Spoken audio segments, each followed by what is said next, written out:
Line ঘোষণা করেছে।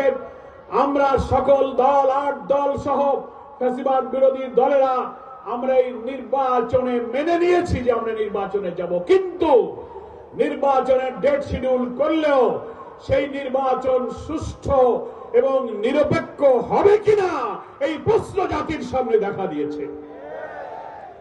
এই 8 দলের আন্দোলনে আমরা বলেছিলাম 5 দফায় লেভেল প্লেইং ফিল্ড, পেয়ার পদ্ধতি, জুলাই সনদ, ফ্যাসিবাদের যারা দোষর তাদের বিচার এবং ফ্যাসিস্টরা যারা মানবতা বিরোধী অপরাধ করেছে তাদের দৃশ্যমান বিচার। আমরা অনেক দাবি করেছিলাম।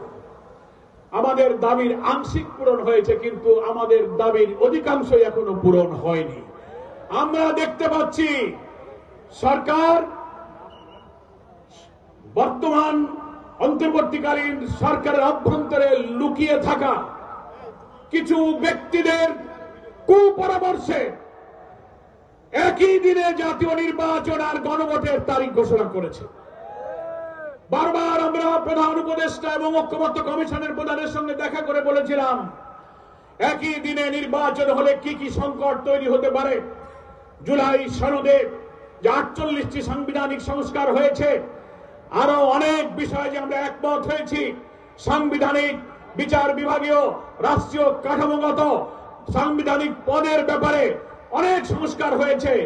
এই সংস্কারের বিষয়গুলো দেশবাসীকে আগে জানাতে হবে। ইলেকশন কমিশন তার ওয়েবসাইটে প্রকাশ করবেন, সরকার বিভিন্ন প্রকাশনা দিয়ে জাতিকে জানাবেন আমরা কোনটাকে হ্যাঁ বলবো, কোনটাকে না বলবো।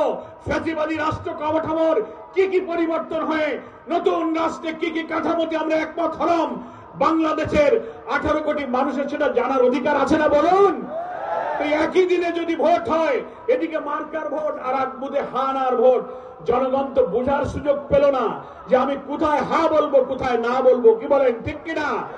আমরা বলেছিলাম জুলাই জাতীয় সনদকে আইনি ভিত্তি দিতে গেলে একটি সাংবিধানিক আদেশ জারি করতে হবে।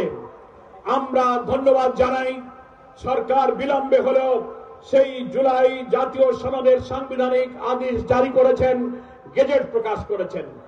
কিন্তু দুঃখের সাথে আমরা লক্ষ্য করছি সেই গেজেটে একই দিনে গণভোটের কথাও বলেছেন। আমরা সরকারকে বলতে চাই, বাংলাদেশে বহু আইন আপনারা করছেন আর পরিবর্তন করছেন। সরকারের আদেশ, সরকারের তৈরি করা গেজেট, এটা তো ওহির বাণী, কোরআনের বাণী না। এটা আপনারা কারো পরামর্শে করেছেন। এই গেজেটকে পরিবর্তন করতে হবে।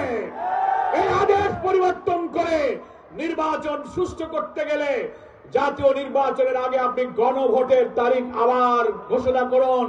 আমরা 8 দল এবং দেশবাসী সেই দাবি করে যাচ্ছি।